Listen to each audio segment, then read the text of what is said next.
Today we'll be discussing about Buddhism in Taiwan and Vietnam. In my last discourse, I was speaking about Buddhism in China. During the Yuan dynasty, Tibetan Buddhism became the state religion.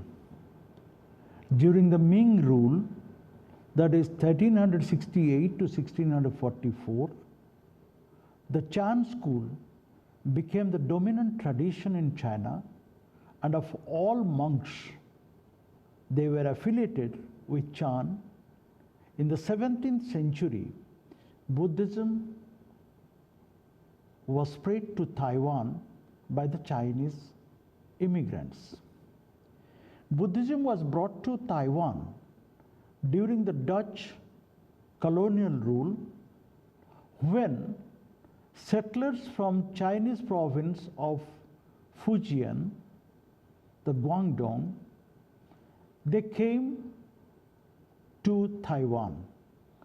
The Dutch, who controlled Taiwan from 1624 to 1663, in 1662, Kokshan drove the Dutch from Taiwan. His son, Zheng Jingzheng, established the first Buddhist temple in Taiwan. During this period, Buddhist practice was only for the funeral and the memorial service. It was not for all other things, but only for the funerals and memorial services. Then, when the Qing dynasty took control of Taiwan in 1683, large number of monks came from the Fujian and Guangdong provinces to establish temples, particularly those devoted to Gudian, and a number of different Buddhist sects flourished during this time. Monastic Buddhism, however, did not arrive in Taiwan till 1800s. Buddhism during the Japanese rule over Taiwan. During the Japanese rule from 1895 to 1945, many schools of Japanese Buddhism came to Taiwan to propagate their Buddhist teachings, the way they understood Buddhism.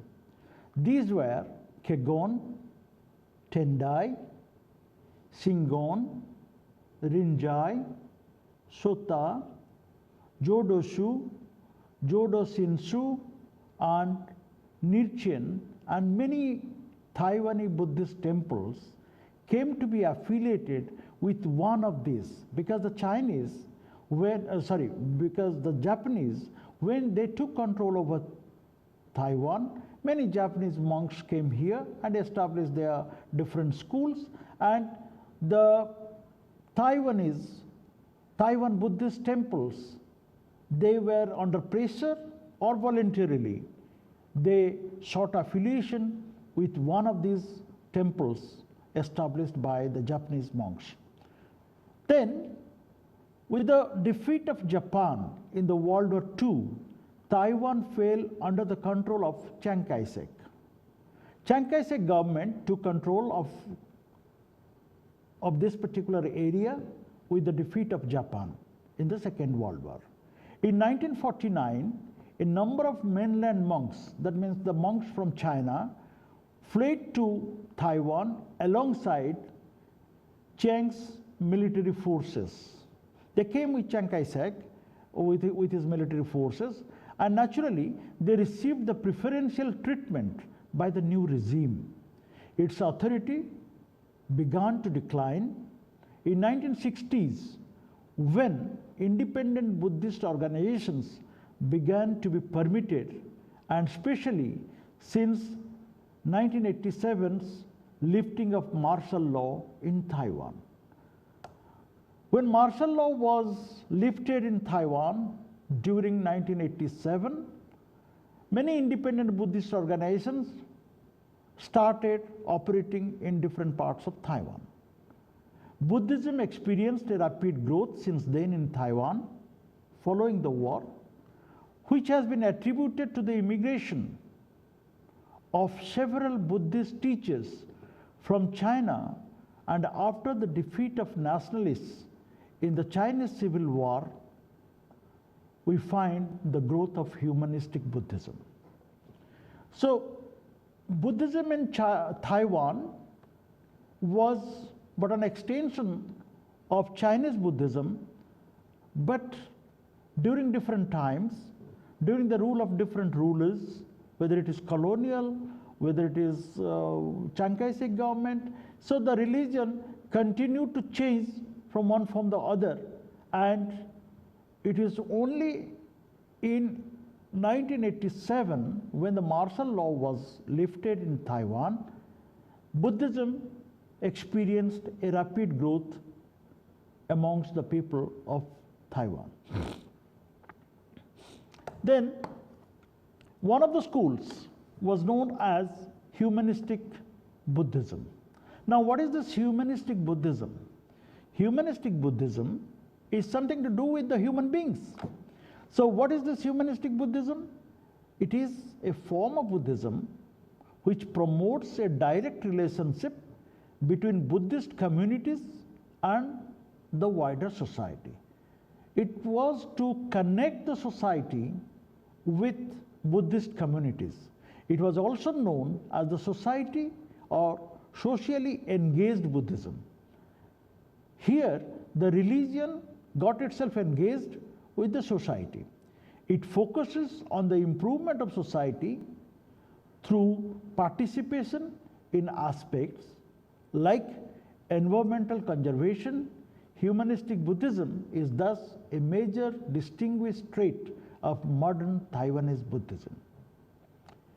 Now, humanistic Buddhism traces its origin, its root, to Chinese monk Venerable Taixu from 1890 to 1947, who wanted to reform the continuous focus on ritual and ceremony. Taixu promoted more direct contribution to the society through the Buddhist community, and he has a significant influence. His teaching influenced significantly to Master Yung Shun, who is generally considered to be the figure who brought humanistic Buddhism to Taiwan. Now, this humanistic Buddhism, there are two figures who are the major influences of the Buddhist teachers that shaped modern Taiwanese Buddhism. One of the very fast private networks of Buddhist centers was that of Xing Yun, who was directly inspired by Taixu. Xing Yun founded Fokongsang in 1967. Another major figure was Master Cheng Yen, a direct student of Yung Shun, who founded Chuji, which is Taiwan's largest Buddhist organizations of charity. So, when we are talking about humanistic Buddhism, by the name itself, we find the religion here got engaged with some social activities and with society. And the champion of this, the person who is more responsible for this humanistic Buddhism, was Master Hing Sun, who founded Fokongsang in the year 1967. Now, when I am talking about Buddhism in Taiwan and coming back to Vajrayana school, Vajrayana is one of the schools in the Mahayana fold itself which gained popularity in Taiwan. as Tibetan lamas. This kind of Buddhism, this school of Buddhism is popular in Tibet. When Tibetan lamas from 4 major Tibetan schools known as Kagyu, Nyingmas, Shaskya and Gelung, these lamas have visited this island kingdom, island state, Taiwan, and it was again visited by His Holiness Dalai Lama, who came here 3 times in 1997, 2001 and 2009. The Koyasan Shingon sect of Japan also maintains its own practice centers and temples in Taiwan. Some of them historically established during the Japanese period of Taiwanese history, while others were established in the post-Second World War in order to re-establish the orthodox Ascetic Buddhism or Buddhist lineage that was long eliminated during the Shang dynasty. The true Buddhist school was founded in the late 1980s by Taiwanese native Lu Sheng-yen, is one of the more well-known Vajrayan sects in Taiwan. Now, while we talk about Vajrayan, let us go back to the Vajrayan's origin, which happened in Odisha and in the southern east part of India. Odisha, as I said while I was talking about the Buddhism in Odisha, I emphasized that Odisha also had some schools, some universities, like the famous Nalanda University, about which everybody knows, but very little is known about the universities that was there in Ratnagiri, Udayagiri and Lalitgiri. And in course of my discussion, I told that Tibetan Buddhism, the founder of Tibetan Buddhism, the teacher who started Tibetan Buddhism, he was Guru Padmasambhava, who originated from Odisha and who was studying in the schools in the monasteries of Ratnagiri, Udayagiri and Lalitgiri. And Guru Padmasambhava established the Tibetan Buddhism, that is the Vajrayana form of Buddhism. And naturally, the people of Taiwan, those who believe in this Vajrayana school of Buddhism, how it started, when it started, who started it, where it is started, and the major center of Vajrayana Buddhism, they got to go or must make a visit to Orissa to understand it better. Now let us discuss about Buddhism in Vietnam. We do not find 2 people agree on when Buddhism arrived in Vietnam. So, despite disagreement on when Buddhism arrived in Vietnam, it can be assumed that as early as 3rd century or 2nd century, it came either from India or during the 1st, 2nd century from China. It is the Mahayana school. Vietnam got its Buddhism either from India or from China around this 1st and 2nd century. But by the 9th century, both Pure Land and Thein, the Jain, were major Vietnamese Buddhist schools.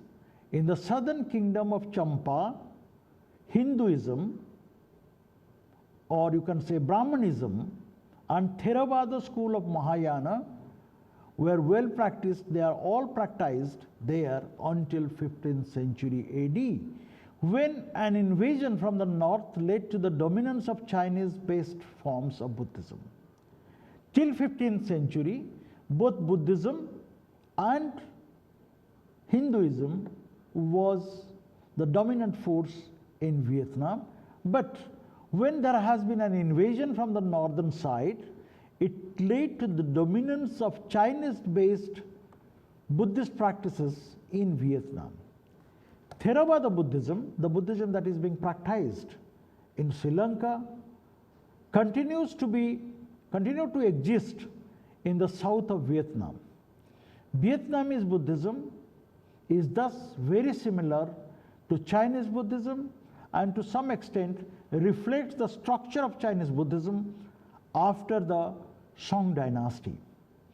Vietnamese Buddhism also has a symbiotic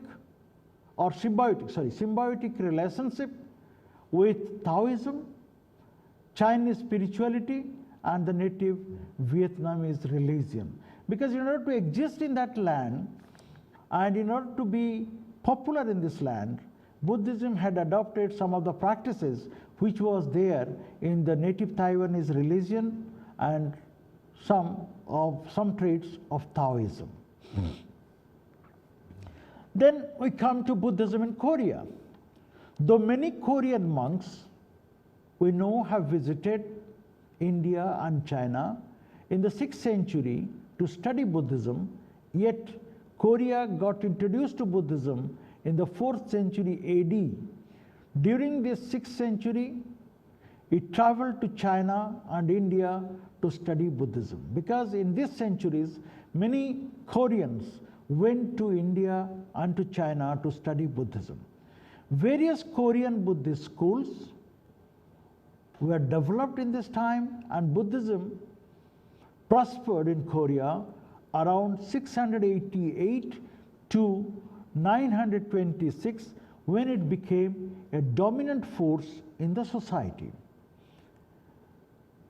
Buddhism continued to be popular in Goryeo period, which is from 918 to 1392. In particular, Seon or the Jain Buddhism was also popular. However, during the Confucian Yi dynasty of the Joseon period, Buddhism faced a reversal of fortune, beginning with the Confucian monastery confiscated of the monastery land by the rulers, and the closing down the monasteries, and on the ban on ordination by aristocrats in the 15th century. So when the aristocrats of 15th century Korea, they opposed, naturally the state confiscated the monastery land and many monasteries closed down.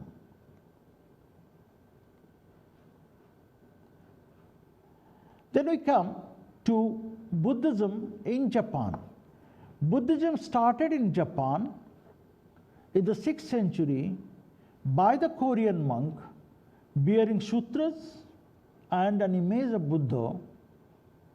During the Nara period, that is 710 to 794, Emperor Shomu ordered the building of a temple throughout his kingdom, throughout realm of numerous temples and monasteries were built in the capital city of Nara, like the 5-story pagoda, the Golden Hall of Hoyuji or Kyukyuji temple.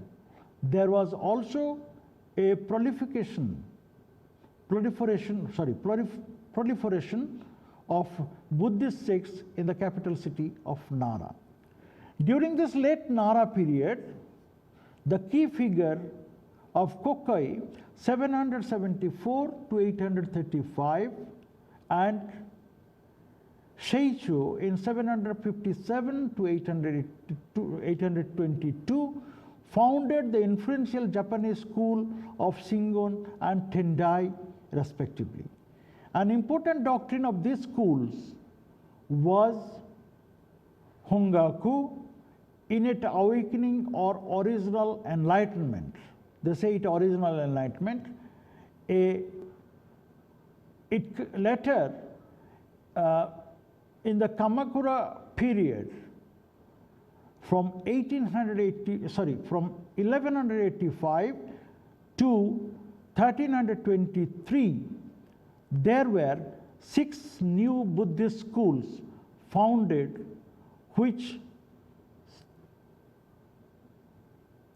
competed with the older Nara schools and are known as New Buddhism of Kamakura Buddhism. They include the influential Pure Land School of Honen, 1132 to 1212, Shinran, 1173 to 1263, the Rinzai and the Soto school of Zen Buddhism founded by Ieyasu in 1141 to 1215, Dozen 1200 to 1253, as well as the Lotus Sutra school of Nichiren from 1222 to 1282. So these are different schools in Japan during this time.